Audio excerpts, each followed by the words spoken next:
भगवान सुखदेव गुरुदेव कह रहे राजन परीक्षित भगवान का प्राकट्य हुआ तो मथुरा में, किंतु आ गए गोकुल। और जब मथुरा में प्रकटे ठाकुर जी तो वसुदेव जी, यहाँ पर भगवान के पिता का नाम है वसुदेव और देवकी। वसुदेव जी ने जब ठाकुर जी को उठाने के लिए हाथ आगे, तो देखो पहले हाथों में हथकड़ी पहनाई थी कंस ने, किंतु जैसे ही उठाने के लिए हाथ आगे बढ़ाया, हाथों का बंधन अपने आप टूट गया। यहां पर भगवान ने बंधन को तोड़कर मानो जीव मात्र को एक शिक्षा प्रदान की। क्या?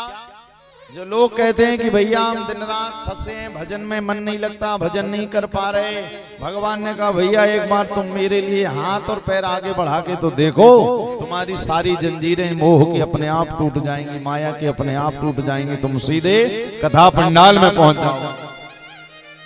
अब हम तोड़ने नहीं चाहते भाई। जैसे आपने देखा ना, हमारा बंधन कहाँ का है, बोले जीव का बंधन दिखता तो नहीं किंतु बड़ा तगड़ा बंधा होता है। बंधन हमारा दिखता नहीं है किंतु इतना तगड़ा होता है कि कथा से जैसे ही फ्री होते हैं तो आपको पता होता आपका घर कौन सा, सीधे वहां चले जाते हो बिना रस्सी के। कोई रस्सी नहीं बांधी घर वालों, या यहाँ जो रुके हैं तो आपको भी पता है नीचे गेस्ट हाउस में कौन सा कमरा किसका, सीधे अपने कमरे में जाओ। 7 दिन के लिए आपने उसी कमरे से अपना बंधन जोड़ लिया कि हमारा है, और जब कथा हो जाएगी फिर आपको उस कमरे से क्या लेना देना। बोले ये तो हमारा नहीं भैया, ये तो गौरव सौरभ भैया का है, ये लोग आएंगे, गेस्ट लोग रहेंगे, बजाएंगे। ये क्या है? ये है जीव का बंधन। और ये बंधन ऐसे नहीं टूटता, याद रखिएगा। वसुदेव जी के हाथों में भी बंधन कब तक था? जब तक ठाकुर जी का प्राकट्य नहीं हुआ। और हमारा जीव का तो बिना दिखाई वाला बंधन है, प्रत्यक्ष नहीं, अप्रत्यक्ष, जो दिखाई नहीं देता किंतु उसके बाद भी बड़ा तगड़ा है। आपने देखा ना, ऊंट जो होता है, ऊंट कहाँ का प्राणी? रेगिस्तान का।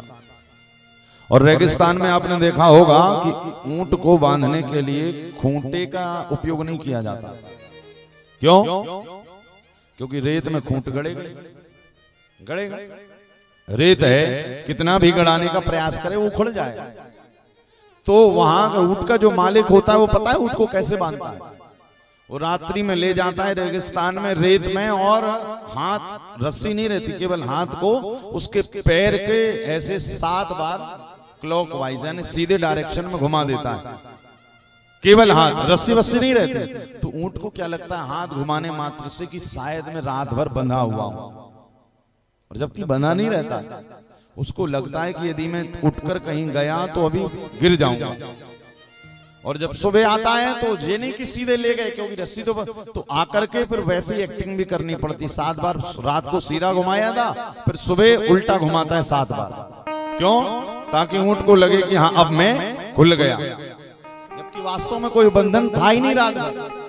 केवल उसकी मति में ये बंधन आ गया था कि मैं बंधा हुआ। ठीक इसी प्रकार जीव का बंधन भी दुनिया और जीव के प्रति और मोह के प्रति बन जाता है, माया के प्रति दिखाई नहीं देता है। तो बोले जैसे ऊंट को बस ये मन में रहता कि मैं बंधा हुआ हूं, ऐसे ही व्यक्ति के भी मन में रहता है कि भैया हम बंधे हुए हैं, और इतना बंध जाते हैं कि कभी कभी हम कथा को भी दूसरे नंबर पर डाल देते हैं, पहले नंबर पर दुनिया का व्यवहार डाल देते हैं। और जब पहले नंबर पे दुनिया का व्यवहार डालते हैं, इसका मतलब तुम्हारे मन में माया का बड़ा तगड़ा, भी कहीं जाओ ही ना। हमेशा मकान दुकान धन कमाने के चक्कर में लगे रहो। वो तो ठाकुर जी 3 घंटे प्रैक्टिस करवा देते हैं तुमको यहाँ बिठाल कर कि भैया एक दिन तो पूरे से छोड़ के जाना ही पड़ेगा, कम से कम अभी छोड़ कर बैठना 3 घंटे, 3 घंटा 4 प्रैक्टिस कर लो, ये अभ्यास है। क्यों? बोले जब परमात्मा भेजेंगे हमारे काल को, उस समय ज्यादा कष्ट ना, उसी कारण जरा कथा में आया करो, बैठा करो, सुना करो, और जितना ज्यादा से ज्यादा समय परमात्मा को दिया करो।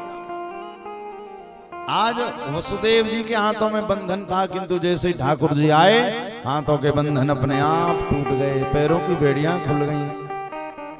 और वसुदेव जी लेकर ठाकुर जी को कहां ले गए?